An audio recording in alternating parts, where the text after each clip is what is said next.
The next transition to the mount will require another type of side control, inverted side control.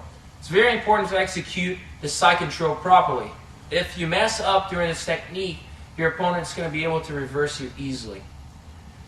We're going to start with the regular side control position. After I get regular side control here, in order to transition to inverted side control, I'm going to use my left knee, and I'm going to bring my left knee where my right knee is.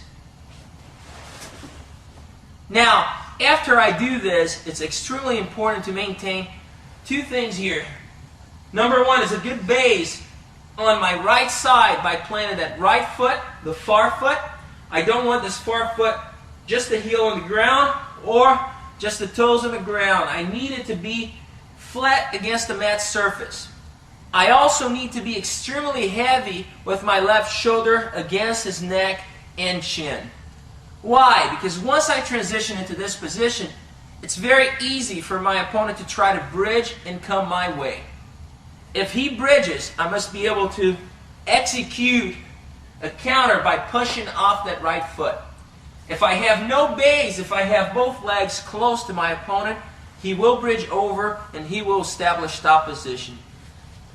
So make sure you always have a good wide base on that side. Once I get this position, there are a couple of ways I can execute a transition into mount. You can keep that shoulder in front of his head and simply step over if you're dealing with an opponent that's a big beginner. While doing so, you always scoop the arm to make things easier. Like so. Or, if you prefer to be more stealthy about it, I switch into inverted side control, and then I can get this sort of grip here. Over the head, I'm hiding his head from view, and he will not be able to see or observe exactly what's going on here near his legs. This is especially important against a guy that tries to do this here to block my way into the mount. If he does that, I won't be able to just take a big step and get my mounted position.